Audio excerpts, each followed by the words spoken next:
Penelitian nasab zuriyah Rasulullah Shallallahu Alaihi Wasallam, antara kehormatan, metodologi, dan kehati-hatian. Nasab keturunan Nabi Muhammad Shallallahu Alaihi Wasallam adalah perkara yang sangat suci, agung, dan dimuliakan. Ia tidak sama dengan nasab manusia biasa, karena menyangkut kehormatan Rasulullah Shallallahu Alaihi Wasallam dan umat Islam seluruhnya. Mengkaji dan meneliti nasab yang disandarkan kepada Nabi Shallallahu Alaihi Wasallam tidak bisa disamakan begitu saja dengan mengkaji nasab selain beliau. Jika seseorang mengaku keturunan tokoh dunia, misalnya keturunan Ken Arok, atau Prabu Siliwangi, maka itu urusan mereka. Namun, ketika suatu nasab disandarkan kepada Rasulullah Shallallahu Alaihi Wasallam, semua kaum muslimin memiliki hak dan kepentingan untuk memastikan kebenarannya. Karena itu, metodologi penetapan nasab zuriyah Nabi Shallallahu Alaihi Wasallam tidak boleh disamakan begitu saja dengan nasab manusia biasa. Ia harus ditangani dengan kehati-hatian yang lebih besar, penuh adab, tetapi juga dengan ilmu dan ketelitian. Langkah pertama, rumus generasi dan realitas waktu. Langkah awal yang perlu ditempuh adalah menggunakan rumus generasi secara umum yang diakui secara rasional dan historis, bukan hanya mengandalkan klaim sepihak yang kemudian menuntut orang lain untuk menerimanya, tanpa verifikasi. Cara menghitung generasi. Secara umum, jika kita gunakan patokan usia. Usia 25 tahun, sudah punya anak, ada 2 generasi, dia sendiri, plus anaknya. Usia 50 tahun, sudah punya cucu, ada 3 generasi, dia sendiri, plus anaknya, plus cucunya. Usia 75 tahun, sudah punya buyut cicit, ada 4 generasi, dia sendiri, plus anaknya, plus cucunya, plus cicitnya. Usia 100 tahun sudah punya canggah, ada 5 generasi, dia sendiri, plus anaknya, plus cucunya, plus cicitnya, plus canggahnya. Dari sini bisa diambil rumus sederhana. Setiap 100 tahun, rata-rata ada 4-5 generasi. Contoh perhitungan generasi tahun 1400 Hijriah. Jika seseorang lahir pada tahun 1400 Hijriah, maka 1. 1400 dibagi 100 sama dengan 14 satuan abad. 2. Jika tiap 100 tahun ada 5 generasi, 14 kali 5 sama dengan 70. Berarti ia adalah sekitar generasi ke-70. 3. Jika tiap 100 tahun hanya ada 4 generasi, 14 kali 4 sama dengan 56. Berarti minimal ia adalah generasi ke-56.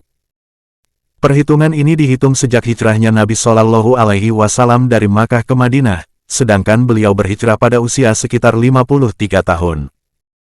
Contoh nasab yang disepakati. Sebagai contoh, Sayyid Ja'far As-Shadiq lahir tahun 80 Hijriah, dan beliau adalah generasi ke-6 dari Rasulullah Shallallahu Alaihi Wasallam dengan urutan nasab. 1. Nabi Muhammad Shallallahu Alaihi Wasallam. 2. Sayyidah Fatimah As-Zahra. 3. Sayyid Al-Husain. 4. Sayyid Ali Zainal Abidin. 5. Sayyid Muhammad Al-Bakir. 6. Sayyid Ja'far As-Shadiq. Silsilah nasab seperti ini disepakati kesahihannya, ijma' ulama. Adapun nasab Imam Ahmad Al-Muhajir, bin Isa Ar-Rumi, bin Muhammad An-Nakib, bin Ali Al-Uraidi, bin Ja'far As-Shadiq. Nasab ini diakui sahih, berdasarkan kaidah syuhrah wal istifadah terkenal dan tersebar di kalangan ahli, dan bahkan sebagian ulama mengklaim sampai derajat ijma juga.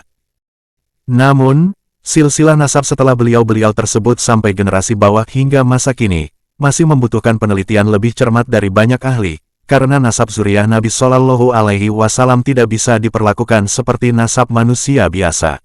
Apalagi, jika ada seseorang yang lahir sekitar tahun 1400 Hijriah, tetapi dicatat sebagai generasi ke-38, atau ke-39, maka secara ilmiah dan historis, hal ini sangat patut untuk ditinjau ulang. Apakah mungkin, setiap generasi baru melahirkan keturunan pada usia sekitar 50 tahun ke atas? Apakah ada nama-nama yang dilompati?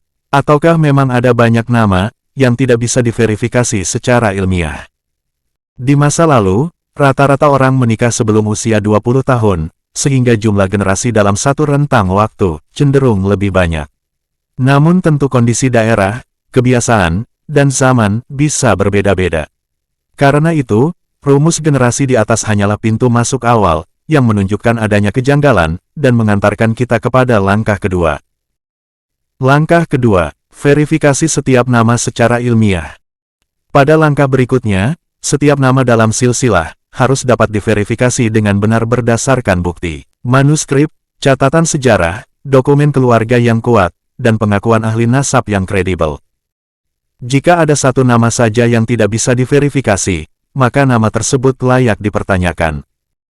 Apalagi jika, di dalam silsilah tertentu, dari nomor ke-11 hingga nomor terakhir, terdapat banyak pengulangan nama yang sama, tanpa keterangan memadai. Contoh kejanggalan pada nasab kontemporer. 1. Nasab Habib Rizik, dari nomor 39 naik ke 29, di situ banyak nama Muhammad, tetapi tanpa penjelasan. Muhammad Rizik, bin Hussein, bin Muhammad, bin Hussein, bin Abdullah, bin Hussein, bin Muhammad, bin Syekh, bin Muhammad, bin Ali, bin Muhammad.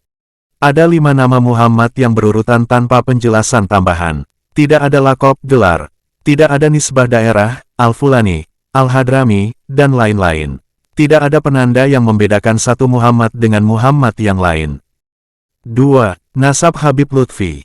Di bagian nasab beliau banyak nama Toha, namun tanpa keterangan yang jelas. Misalnya dari nomor 38 ke atas sampai 30, hanya ditulis Muhammad Lutfi bin Yahya, bin Ali, bin Hasim, bin Umar, bin Toha, bin Hasan, bin Toha, bin Muhammad Al-Qodi, bin Toha. Ada 3 nama Toha yang tidak dijelaskan secara detail.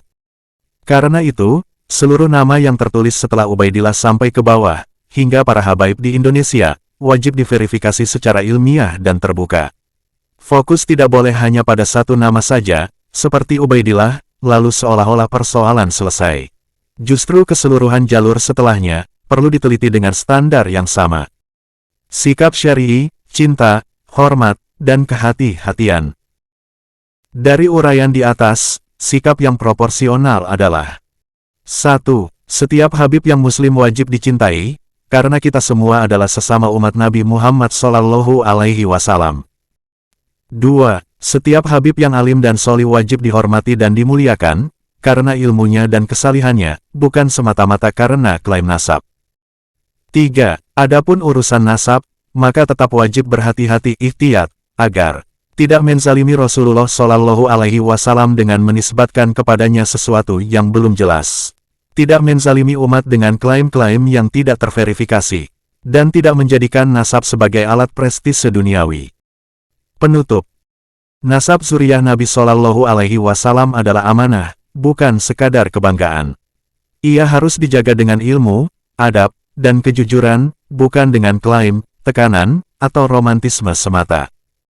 Maka meneliti, mengkaji, dan mengklarifikasi nasab, bukanlah bentuk kebencian, tapi justru bagian dari rasa cinta dan penghormatan kepada Rasulullah Shallallahu Alaihi Wasallam, serta upaya menjaga kemuliaan keturunannya dari klaim-klaim yang meragukan. Salam cinta dari saudaramu sesama umat Nabi Muhammad Shallallahu Alaihi Wasallam. Penulis, Al-Fakir, Dawam Mu'alim, Sarang, Rembang.